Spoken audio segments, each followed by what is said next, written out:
Today's guest is Robert Christophor Coppes. He is a scientist and a retired financier.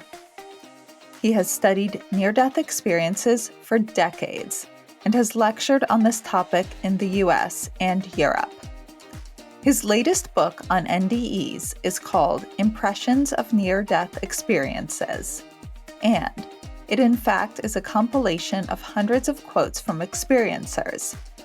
He considers them the best tutors in life. He lives in Amsterdam, the Netherlands, and I just had a great time hanging out with him last weekend at the IANDS, International Association for Near-Death Studies conference. So here is my conversation with Bob Coppes. So I know all of you listening, or all of you who've read my books, have heard me talk about the Forever Family Foundation and the founders, Fran and Bob Ginsberg, who are almost like adopted parents to me. And they were absolutely instrumental in helping me in my early grief and helping me get evidence. They have a grief retreat that I want to tell all of you about. It is January 17th through 19th in Fort Myers, Florida. And they have their certified mediums who have passed science-based testing to assure they get accurate information and specific information. They can't say, you lost a great grandma who loves you. They have to get very accurate and specific information using science-based testing to be certified. And oh my God, they have been instrumental, these mediums, in changing my mind about afterlife. They're so evidence-based. Also, they always have really interesting speakers. At this one, Sonia Rinaldi will be there. And I don't know if you know about her work at all, but she does this crazy, I don't even know what, using electronics to have our loved ones communicate through them and send images. It's so what the fuck. I love her work. And there's just going to be amazing people. The guests bond so much, and some become lifelong friends. I've met friends who were other guests there too that I still talk to. And I'll be there. So if you come, please come say hi to me. And you can go to their website, foreverfamilyfoundation.org, if you want to attend one of these grief retreats. Welcome to What the F Just Happened? I'm your host, Liz Enton. If you listened to the intro, you know my story. If not, here's a brief summary. I'm a sciencey skeptic, and when my dad died, I took a shot in the dark and decided to investigate if there was any possible evidence of an afterlife. I assumed that was as realistic as Santa Claus, but I was desperate. However, I was so blown away by what I discovered that I wrote a book and launched this podcast. In this podcast, I'll be talking to some fairly normal people about some really weird stuff. I speak with everyone from psychic mediums and afterlife researchers to ordinary people who've had some inexplicable experiences. So come, listen. There's no need to draw any final conclusions. Keep an open mind and wonder, what the F just happened? Hello, today I'm speaking with Robert Christophor Coppes. He knows everything about NDEs, or at least as much as people can know. I don't know how much we can really know. And he is also involved with the board at IANDS. So welcome, Bob. Thank you very much. Thank you for being on your show. Really nice. Thank you so much for coming on. So do you want to tell everyone a little bit about yourself? Of course. I was born in Venezuela and in the tropics, and then we moved to Iran. My father worked for a Dutch company that went everywhere. And then we went back to the Netherlands, and I did my school there, and I did my university. I was in economics, so this shows you that even economists can be spiritually oriented. And I did my thesis there, so my PhD, and started working for banks, and then finally wind up with the Dutch Central Bank. That's equivalent of the Federal Reserve in your country. And in the meantime, I started being interested in NDEs. So, I mean, you've had a pretty traditional path. I think, like me early on, you're not exactly the type of person people would expect to get into near death experiences. Yeah. What? How did this happen? I started well. I was interested in NDEs. Interestingly enough, my mother had a heart surgery, and she later told me that she was in. She found herself in a wonderful garden, and with hindsight, I know that must have been an NDE. But I stumbled over the book written by Raymond Moody, and I that really caught my mind because in the book there is a story about a woman having her NDE, and in her NDE she had her life review, and in the life review she saw what she did on Earth during her life, and there was no judgment. There was no judgment at all, and that really struck me because I was raised Roman Catholic with hell and purgatory, and to a certain extent, you believe what your parents tell you and the teachers. But I always thought that's something strange with that. That cannot be right. And there it was in that book that it said, "There's no judgment," and I thought that's real. That this is how that resonated with me.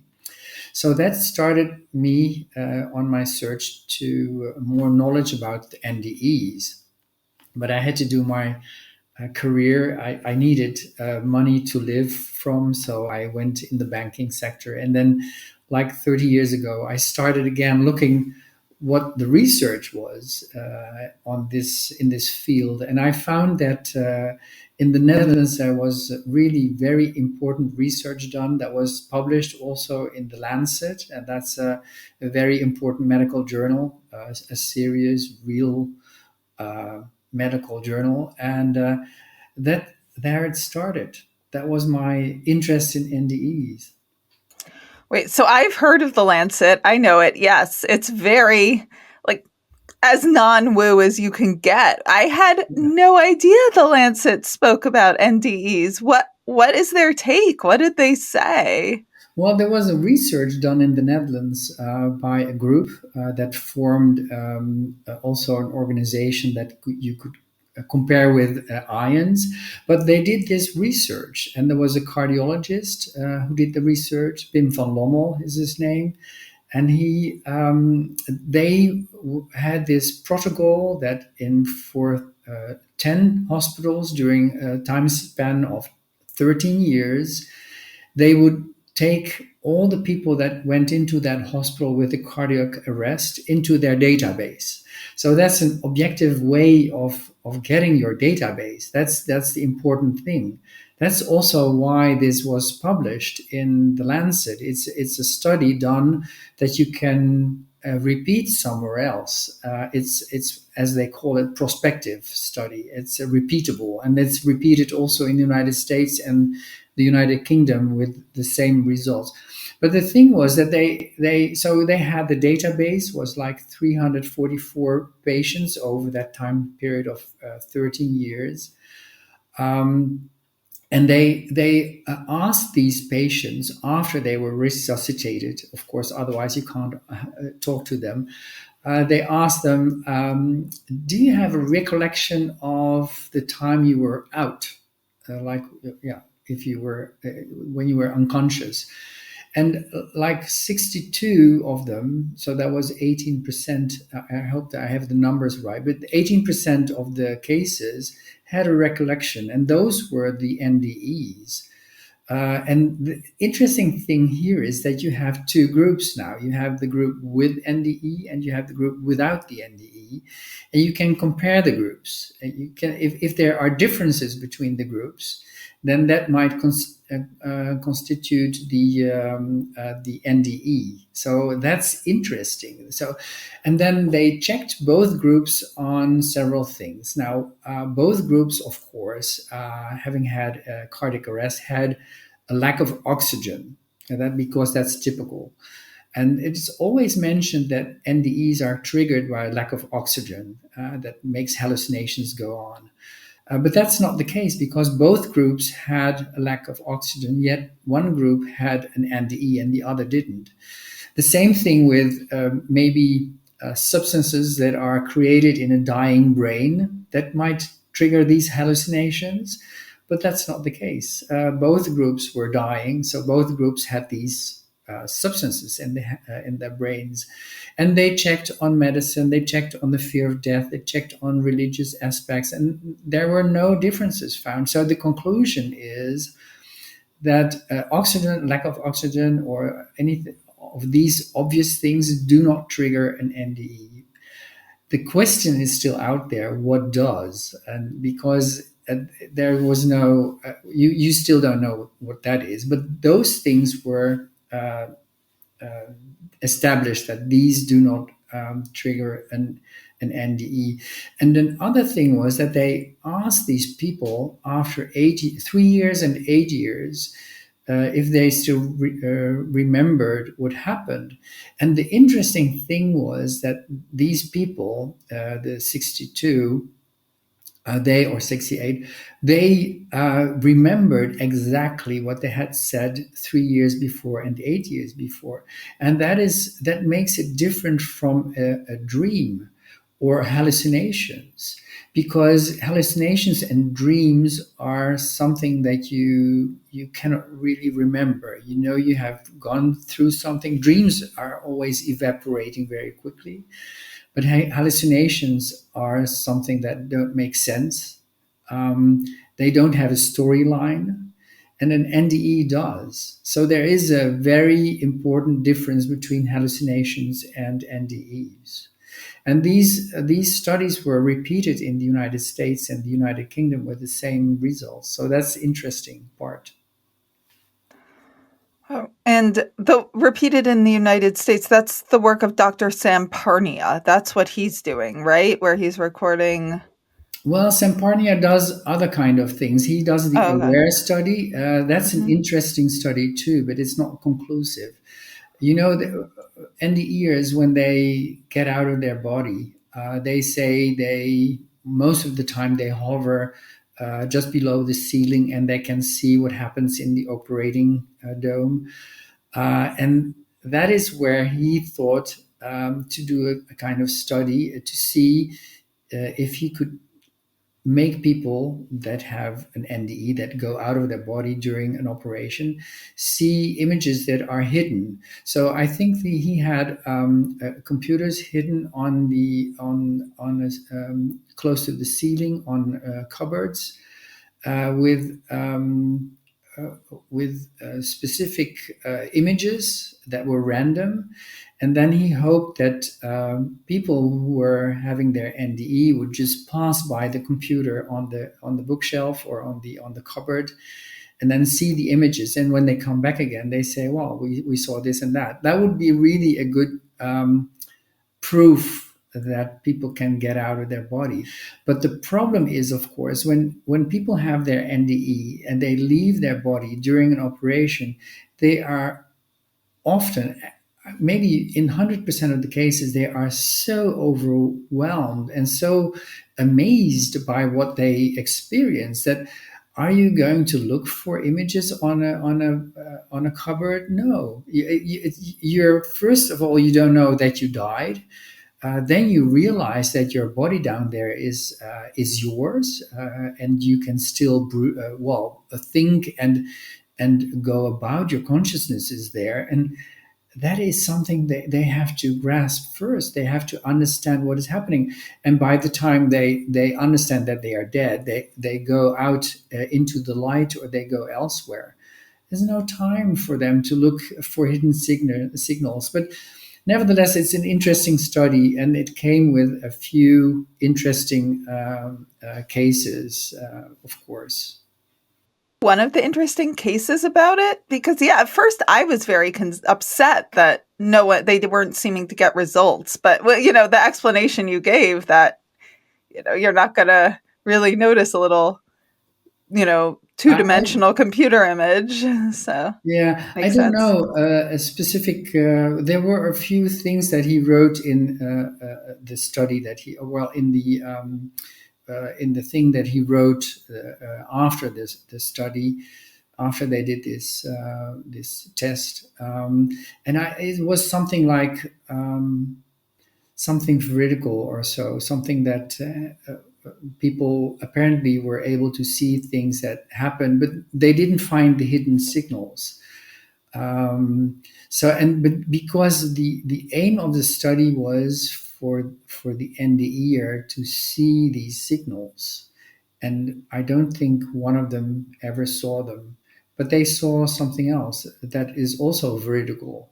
And veridical is a term that is maybe it's a little bit difficult, but it's it means that you see things while being out of your body, because that's the first phase that happens with an NDE. Typically, sometimes people just rush out of their body and they come into the light immediately. They don't see anything that surround their body, but some people do, and during an operation they could see what the nurses do, what the doctors do, or in a car crash they see what happens around their body in the car or whatever.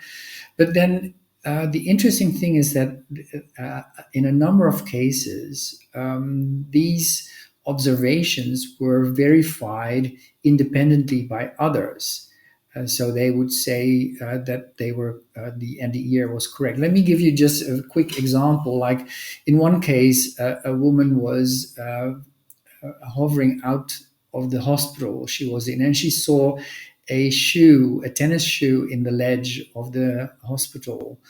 And later she said that to the nurse, and the nurse was so curious. She went out to see, to see on the ledge of the hospital if there was a shoe, and she found the shoe actually. And so that's a veridical observation, because that is independently verified, and it is true. It's real that had happened.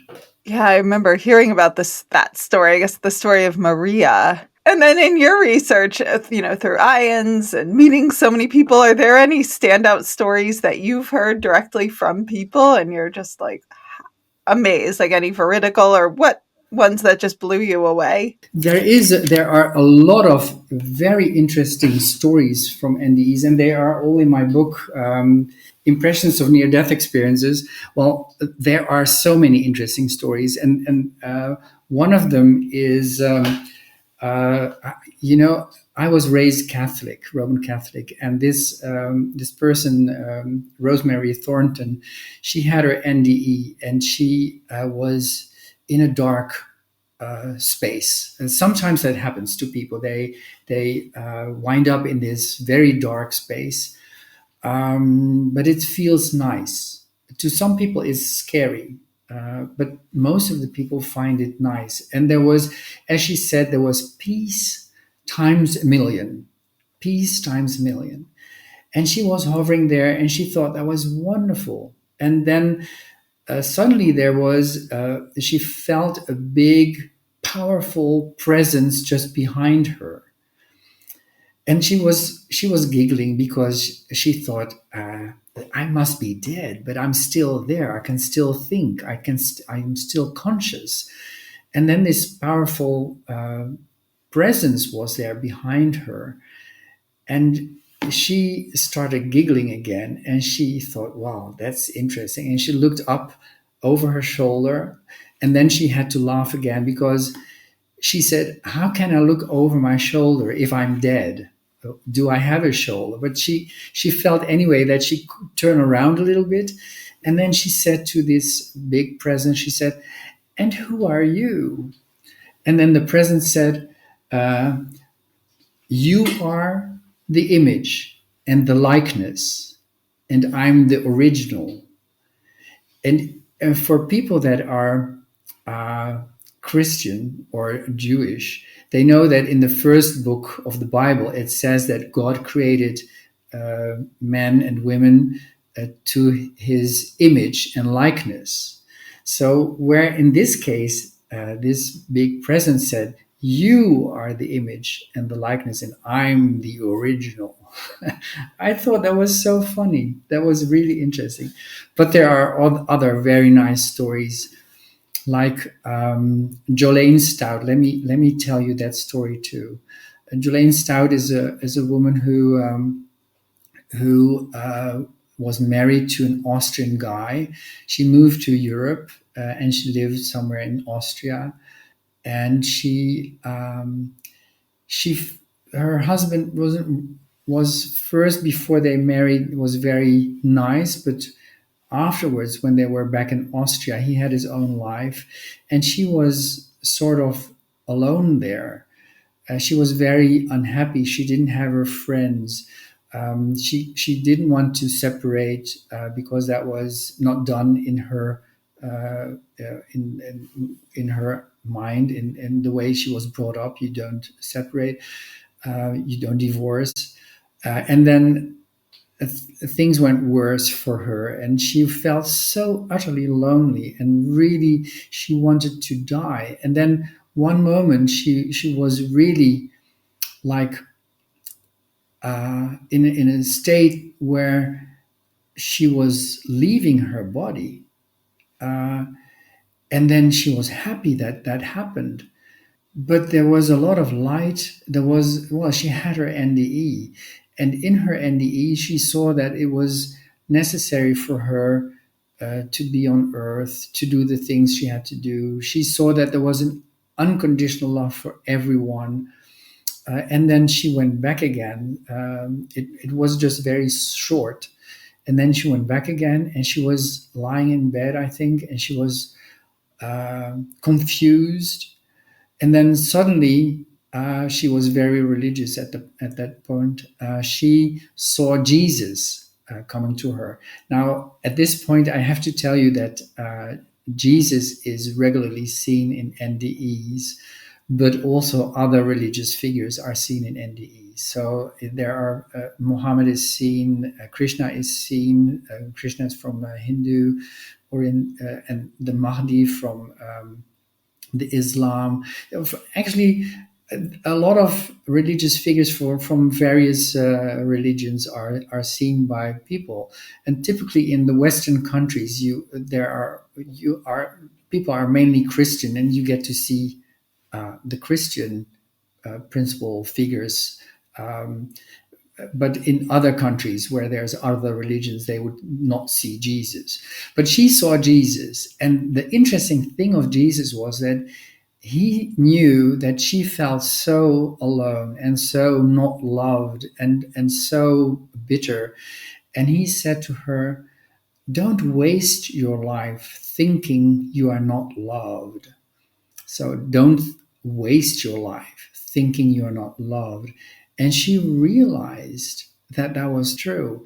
And then he went, it settled, he went away. She was out of her NDE, and she had to cope with the after effects of an NDE, because every time a person has an NDE, it's not just eating a piece of cake. It's something that really is an amazing job to do, to accept what you have gone through. And for her, she had been thinking about that line, and she said, apparently there are two things very important. Apparently you have a life you can waste.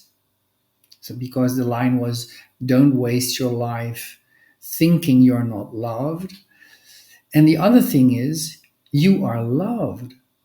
And she realized that we are loved beyond our wildest dreams, and that applies to everyone.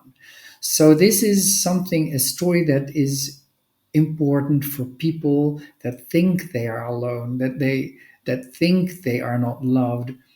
Everyone is loved beyond their wildest dreams. And yes, you do have a life you can waste. It's better to do something nice with your life. And the thing is, that's another story that I'd like to tell. A little girl, Christina, was abducted by two men, and they tried to drown her. Fortunately, her father heard her scream and came rushing over, and they left, and she was rescued. But she had her NDE nevertheless. And in her NDE, she went through this tunnel, and at the end of the tunnel, there was this elderly guy. And you have to keep in mind, she was 8 years old. And she said, it couldn't have been anyone else than God. And God spoke to her. He said, you have to go back. But life is easy. There are 4 ingredients, and the ingredients are be love others, yeah, be loved by others, just be, and experience life.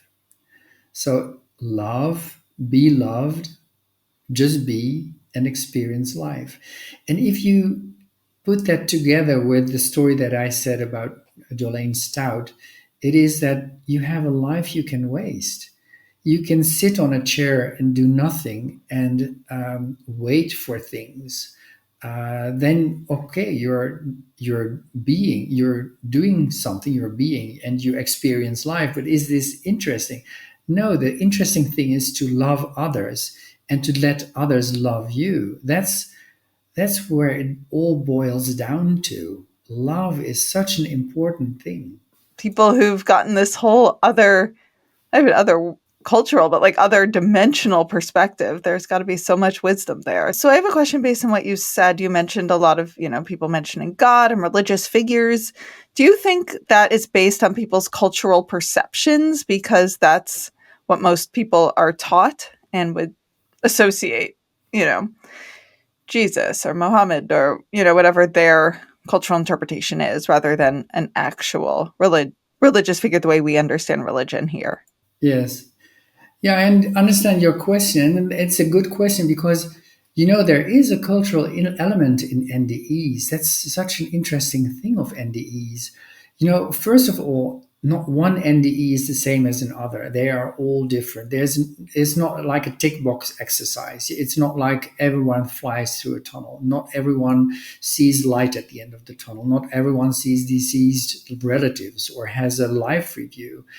It's not a tick box exercise, and every story is different. And the cultural element is interesting. The thing with religious figures, there are a lot of people that don't see religious figures. They see the light, or they see light beings, or they have this wonderful feeling of unconditional love. But some people do see religious figures, and typically, I have never really encountered anyone that was of a specific religion and saw religious figures from another religion. And I think it's because they want to welcome you. The other side is really all about love. And it's not that they will show you Muhammad when you're really into Christian ideology, or anything like that. But there are 2 NDE years, and they are also in my book. I mentioned them. One of them, or both of them, saw in their NDE various religious figures. So not only Mary and Jesus, but also Muhammad, and I can't remember the others, Krishna, and several others. But that was interesting. And I don't know why that is, but there is a cultural element in NDEs, yes. But having said that, there are also elements that you will find everywhere. And the main element is unconditional love, the feeling of real, intense, overwhelming, and unconditional love. And Anita Marjani, a famous NDEer, she said the words unconditional don't describe well what it really is. It's beyond that. It's beyond that. So we don't know what that is unless you have had an NDE. Then you know what it is. Okay, and you had mentioned that during the study conducted by Dr. Pim van Lommel and many others, 18% of people who were clinically deceased and then brought back, I guess 18 people reported NDEs. Why do you think some people don't have them? That's a very good question too. It's actually we don't know that.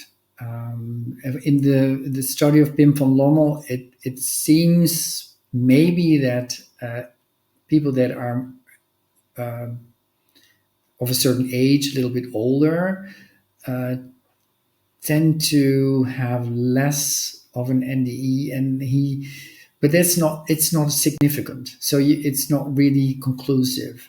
But his theory is, or what he says, possibly it is because people don't remember them. They have had something and they don't remember them. And actually, there in my book there is also a story of a woman who had an NDE but didn't remember it until she went into a regression, and she saw the whole episode, and she realized what had happened, and she had seen her being resuscitated. That made her aware that the NDE was real. But no, it's difficult to say why that is.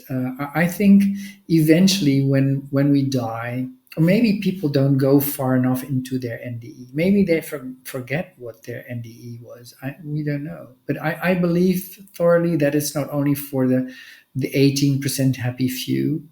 It eventually will be for all of us. And now, did you? My cat's saying hello. I assume you just saw Hello, his little cat. head. Wonderful cat. This is Kiwi. I can show you Kiwi quickly. He's trying to Oh, get my sweet. attention and keeps biting at me. Um, Interested in NDEs as well. I think he is, apparently. Um, so, hey everyone. I'm really excited to let you know about the science and spirituality salons I'm now hosting. During these intimate events, a scientifically verified psychic medium will give all of you readings, and I will give a talk on the science and evidence that changed my mind about an afterlife. This will also be an amazing opportunity to get to meet some of you in person or virtually and to share more about all the science and data that transformed my worldview and got me through my worst days. These can be hosted in your home, in a nearby cafe with a private room, or they can even be virtual. I've hosted a few already, and they were really special, fascinating, emotional, evidential. So if you're interested in getting a small group together over dinner, brunch, drinks, coffee, to learn more about the science and to get evidential medium readings, send me an email at hello@wtfjusthappened.net and put science and spirituality in the title. Did you always, like, as you started, you first found Dr. Raymond Moody's book, and then did you immediately think NDEs were real, or were you questioning, and then there was some turning point in your research and exploration where you were just kind of went to the next level, like this has to be true? And if so, what was that turning point? When I read Raymond Moody's book, I was convinced that it's real, but I didn't have, I'm a scientist. I want to have proof. Then I realized that there are veridical observations, and actually there is a wonderful book published by IANDS as well. It's called "The Self Does Not Die." And it's like my book. It's published by IANDS, and there it contains hundreds of stories of veridical observations. And I came across one myself where I was part of this observation, this veridical observation, sort of. Let me tell you the story. I had an interview with a woman in the Netherlands, and she said she had her NDE in '86. I had this interview with her at the start of 2008. So that was considerably after that. But it was at the start of 2008, and just before our interview, Bear Stearns, that's one of the major investment banks in the United States, went almost broke, and was rescued in a deal brokered by the Federal Reserve. And after that, the stock markets went sky high again. And I was talking to her about her NDE, and she said, there is a big, big financial crisis coming, and it will be very soon. And I said to her, how do you know? She said, I saw that in my NDE. But she said, in my NDE, this was shown to me, but there was no label, there was no timestamp, there was nothing that indicated when it was. But she said the whole episode around Bear Stearns gave me the same feeling as I had during my NDE. So I know for sure that it's going to happen, and it will affect a lot of people, a lot of countries. A lot of people will go broke. A lot of people will suffer from it. And I said, you must be wrong. I'm an economist.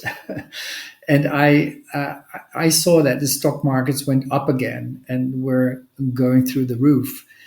And then in September, it really started. AIG went broke, Fannie Mae, Freddie Mac, and then Lehman Brothers.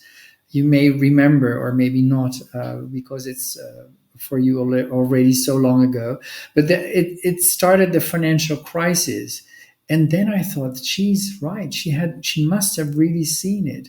So that for me, that was a kind of veridical observation in which it didn't involve only the things that you can see on Earth, but also a precognition of what is going to happen in the future. And it actually happened. So for me, that was decisive. And after that, I was absolutely sure that NDEs are real. If you're okay with it, I'd like to get into something a little personal. I know your brother had passed, which I'm so sorry about. And what, I guess I assume this was in the times you were researching near-death experiences. And first of all, were there any indications of afterlife, survival, other worlds during his passing, such as, deathbed visions or anything interesting that happened during that time? Actually, yes. There is that has nothing to do with NDEs in itself, but there is a lot of people have after death communication, and it varies between seeing things that are meaningful for them with respect to the deceased person, and sometimes more than that, communication or things happening. And for me, the thing was that my brother had passed away. And after the funeral, I went back to where I lived by car. And I had this suddenly in my head, there was like it was inserted. There was a story that I had to write his story down in a book. And also the whole plot was given, and I had to describe what he had gone through. He passed away because of AIDS, but he was looked after by his friends and family, and there was such a lot of love there. It's a sad story, but on the other hand, there was so many people caring for him. There was so much love there, and that I had to write down. And it was not that I thought of writing that down, but it was really inserted in my head. And I tried to get rid of it. But the day after, it happened again. Suddenly, there was the whole idea of doing this. And then the whole plot was there again, how I should write it. And it was as if my brother spoke to me. Then I did it. I decided to try, give it a try. And I had to interview all the family and friends that had looked after him. And then at the very end, I had to do one thing. There was one thing left for me to do. And that was doing an interview with people in Japan that he had worked together with. And I had a friend in Japan, so and I had to do work there. So I flew over, and I made an appointment with these people. So I had my final interview there. Um, and then after that interview, I was walking with this friend who had been the interpreter. Then I was walking on this square, and in the middle of the square, there was a woman sitting and shouting at me. And I asked this Japanese friend of mine, what is she saying? Because at that same moment, there was the music of Ghost, the film that I had seen with my brother. And I asked my brother when we saw the movie together 2 years before he passed away. I asked him, "Are you afraid of dying?" Because the whole movie is about sort of NDEs. It's based on NDEs, and it's a very funny movie with Whoopi Goldberg and Demi Moore and Patrick Swayze, and it's funny, but at the same time, it's about NDEs, sort of. And I asked him, "Are you afraid of dying?" And he said, "No, no, I'm not." And so then I was walking on this square in Japan, and I had just had this last interview I had to do for writing this book.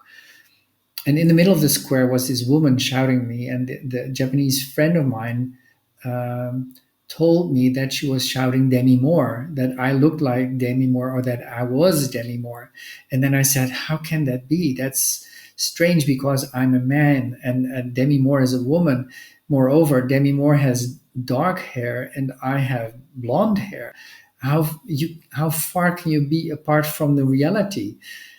And then in my head, there was a voice or a feeling, a very strong feeling. I can't really explain what it was, but there was really sort of the words, "Think of what happened at the end of the film, Ghost."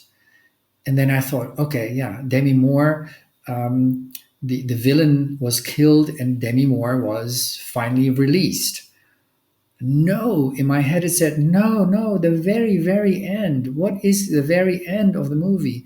And then I thought, yeah, that she realized that she finished the things she had to do, and that she could finally say goodbye to her deceased husband, Patrick Swayze. And then suddenly Patrick Swayze would pop up in the movie and say goodbye to Demi Moore and was taken into the light. That's the NDE part. And when I was thinking about that, when I realized that that was the end of the film, I realized that I was also finished with my job, the job that, if you want to see it like that, my brother gave to me to write his story. I had had the last interview, and now he was going away. He was going to say goodbye to me and leaving me. And I had the shivers. I couldn't walk anymore. I had to sit on a bench. You know, this is when I think back to this, it's very sensitive, and I feel emotions, but I can tell it now. It's like this is what happened. It was really, I'm sure that my brother was there and saying, "You did a good job. You finished the book." And actually, the book was written. It was also I translated it in English. It's called Michael's Cloak, and it's about Michael, a very handsome guy who was surrounded with wonderful friends and family who looked after him. And it's yeah, it was in. I wrote it in Dutch, of course, and it was received very well in the Netherlands, and it's on Amazon. And Amazon doesn't want to have commercials because there's too much nudity on this. This is a picture that is on the ceiling of the Sistine Chapel in Rome. It's painted by Michelangelo. I mean, it's art. It's art. And you can't see anything. It's art. I mean, yeah, the Amazon thing's ridiculous. They don't let me Yeah. advertise either because of the title of my book, WTF, not even spelled out. Oh, But yeah, it's ridiculous. wow. But more importantly, I mean, it sounds like such a beautiful, beautiful tribute to your brother, and as if you're really keeping the relationship going. Do you feel he's still around you to this Yes. day? And Yeah. oh, Yeah, he sort of pops up regularly, and it's unexpected in little things. Yeah, but well, this was really in my face. And the funny thing was that I heard his voice or the voice in my head, and I couldn't do anything else than think about what the end of the film was. I was really forced to do it. It's such a strange moment. I can't really explain what it was. It was so strange. And those things happen to many people. After death communication, this is a kind of strong sort of after death communication, but there are a lot of, more than half of the people have such an experience, have an experience of after death communication. right. Yeah, I know I've had some, and thank you for sharing that story. I really appreciate it. I'm sure our listeners do too. Um, I'm going to ease into something now that's not everyone's favorite topic, but I think it's important to talk about. Some people have negative or scary near-death experiences. And what what are your thoughts on that? Is there anything you want to share about that?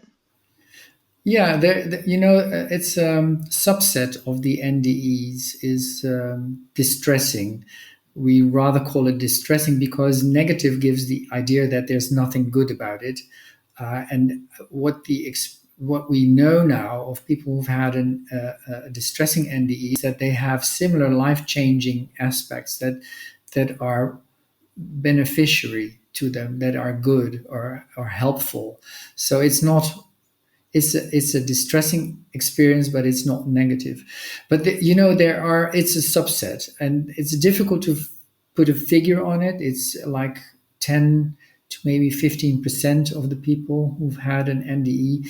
They don't always come out. They don't always say, "Hey, I had a distressing NDE," because there is also a judgment on them by people that are around them, and maybe also from themselves.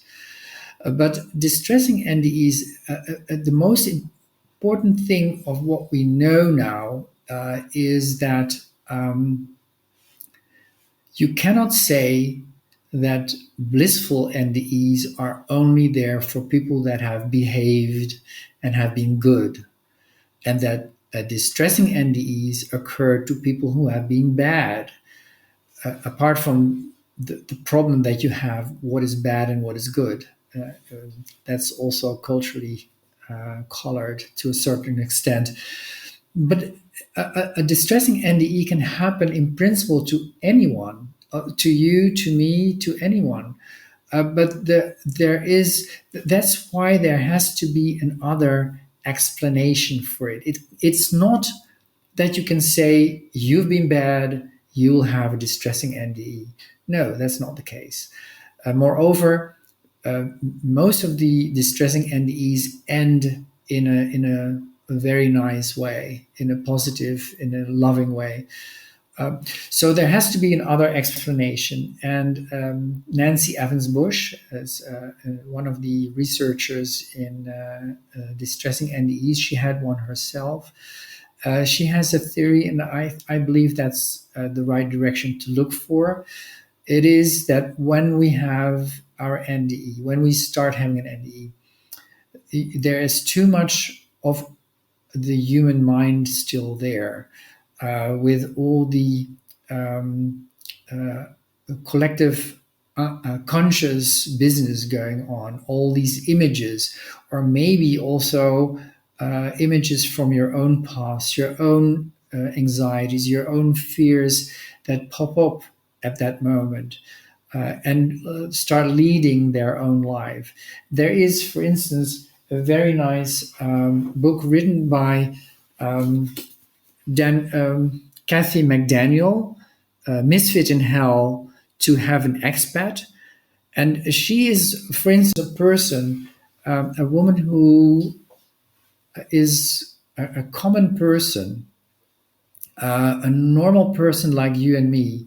No one, not a person that did specific things that are bad. She had a distressing NDE, and after her NDE, she realized that the things she was afraid of, she had been raped before during her life.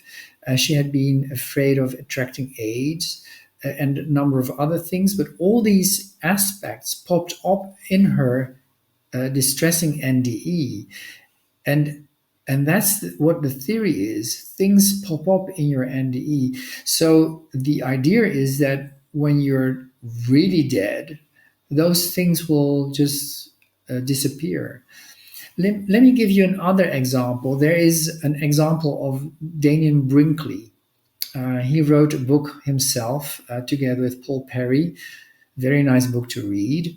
And he says of himself that he was a horrible guy. He was a terrible person because in school, in primary school and secondary school, he was in countless fights. He was stealing bikes. He did all kinds of things that were bad.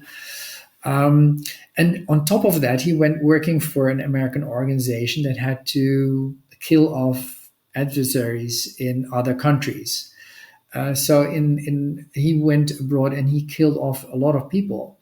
And in one case, he blew up a whole hotel with more than 50 people in it, as he said in his book, to just take out one person. So you kill off 49 just to kill off one.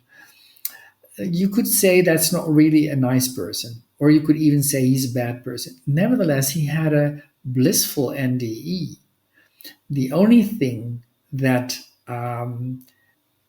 was painful for him was seeing his life review. Because in his life review, he saw what he did to all these people that he killed off. And he didn't see it only from his perspective, but also from the perspective of the victims. But not only from the victim's point of view, but also from the point of view of the wives and the children of the victims. And he saw it, as so many people say that after a life review, you see it from the point of view of the victim, from the receiver's point of view. You are that person for a moment. You feel what you do to this person.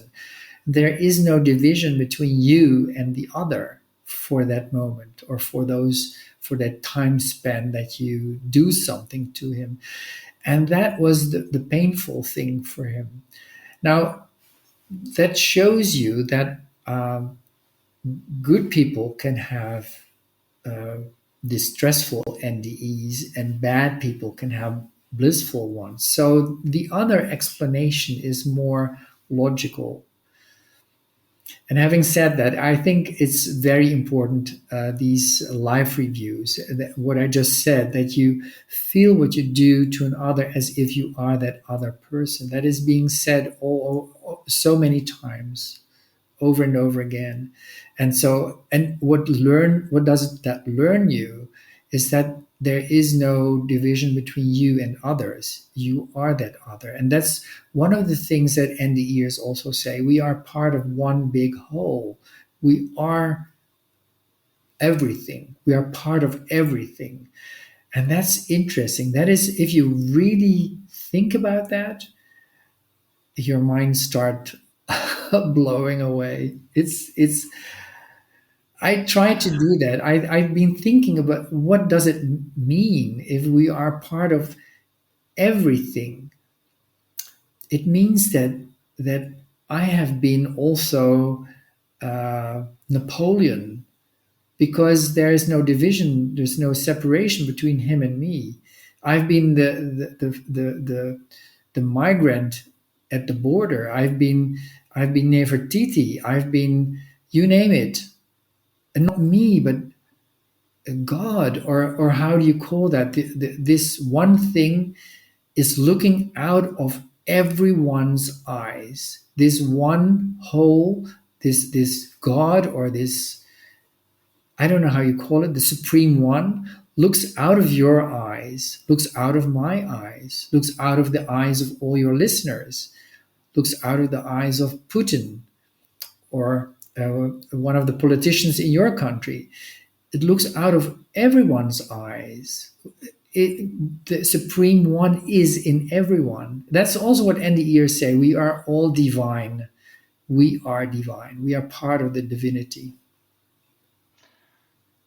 Yeah, I can't fully wrap my head or at all wrap my head around that. I guess that I hear that we're all one, and people say it as this beautiful thing. I don't like it. It scares me so much. What? Because I have loved ones on the other side. I mean, I like my personality. I absolutely adore my loved ones. Um, what does this say about our individuality? Yeah, yeah, that's interesting. Some NDEs say, well, we are part of one big whole, but we still have our individuality. So rest assured, if you listen to them. But I have this story, this quote. It's in my book. In my book, I have hundreds of quotes of more than 100 NDEs, and they are organized in subsections like why are we on Earth. The life review, the things that we spoke about, yeah, getting out of your body, getting into your body, after effects, and distressing NDEs. There's a whole chapter about that. But let me give you this one quote of someone who had her NDE, and in the NDE, she said, um, getting out of your body gives you such a wonderful feeling because you don't have any anxiety. There's no stress. There's no pain. Um, it gives you such a freedom, such a liberty, it's wonderful. But then she says, I went to a place where I no longer exist as a separate entity. It's like a drop in the ocean. You are totally dissolved. There's no separate consciousness. And that's where you start getting afraid. But that's what she said. There's no separate consciousness. There is a vastness, and you are dissolved in whatever words we use for the Godhead. But you shouldn't be afraid of that, or the listeners shouldn't be afraid of that, because you can also see it in the following way. You are just you're playing a role on earth. You are part of God. And you have the peace and the unconditional love within you. And it's your job here on earth, in this wetsuit that you're wearing, this body that you're in, to express that divinity. And that's difficult because there are so many limitations here. On the other side, there are no limitations. On the other side, you are God, and you have all possibilities. But when you are here in your wetsuit, it starts, and that's where it starts becoming interesting. You have your role, and your role is defined by your genes and by your upbringing. Because if you had other genes, you would be a man or so, or you would be Asian, or you would be black, and you had your own things there, your own difficulties being another race or another person. and being brought up in not in a Western country where there's so much abundance of everything, but when you're brought up in a slum in one of the big cities around the world, and you have bad examples where people deal drugs and rape and kill, it's a totally different situation. Those things can happen in the United States too, of course. If you were brought up in a situation where you don't have nice and loving surrounding, it will your role will be different, but it's still a role. It's a role that will stop the moment you pass away. You become then again what you really are, the part of the Supreme One. And it's like being on a stage. An actor, when he steps off the stage, isn't the villain anymore, or isn't the lover anymore, or whatever he plays there. He becomes himself again. The same with you. If you step off the stage, if you die, then you become yourself. It's nothing to be scared of. You will finally realize who you are. That's also what NDEs say. I am someone else than in my body. I'm really this worthy spirit, the part of this big oneness. It is, I admit, it's difficult to wrap your head around. And I don't say that this is the truth, but this is my thinking based on so many NDE stories that say that we are all one. And then going into these extremes, what does it mean to be one? I guess it's something we just can't really understand and try to have the hope that sometimes when you're a little kid, you're like, some things about adulthood look terrifying. And I mean, not that some things about adulthood aren't terrifying, but nevertheless, I remember being 4 and finding out people went away to college and didn't live with their parents. And I was like, oh God, I don't want to do that. And of course, by 18, I couldn't get to college and out of home fast enough, even though I had good relationships with my family. Um, I have a question. If you had a chance to have an NDE, would you take it? uh, I think I would, knowing that it's difficult to adapt again after that experience to normal life. That's the very difficult thing. What I know that NDEs say, they say it's a gift. It's such a precious gift, but it's very difficult to bear because what they've seen on the other side, this unconditional love, they don't find that here because there is strife, there's competition, there is no love, hate. You mentioned it. It's all here, but there's also love here, and it's our purpose. What I said just before: love, be loved, just be and experience life. I think that those are important. We have to try to do that, but studying NDEs also give you also change you. I know that not only for myself that applies to myself, but it applies to a lot of people that I know that have had no NDE, but that have changed anyway after having heard so many of these stories or having researched these stories. They changed. Everyone. It's a benign virus, as I think Bruce Grayson once mentioned it. He's one of the supreme researchers in this field. I will agree that you do change. I feel I've changed and keep changing profoundly by studying all of this.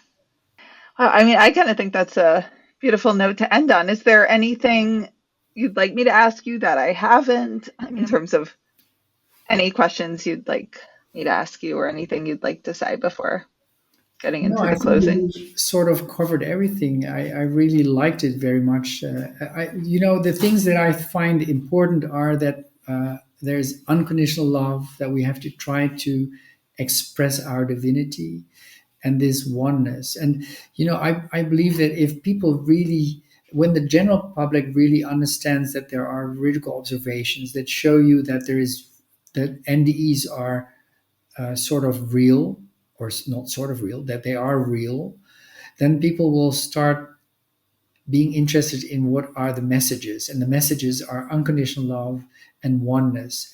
And my hope is that people will then change, because they see that what they do to another, they actually do to themselves. And if you understand, if you feel that, if you realize that, you will change your way of life. You will be more conscious of what you do to others and what you do to nature, because nature is very important too. Yeah, I would agree with that too. Well, thank you so much for sharing your wisdom. I look forward to meeting you in person at the IANDS conference at the end of August. Me too. And yeah, thank you. And now, where can our listeners find you, follow you, get your books?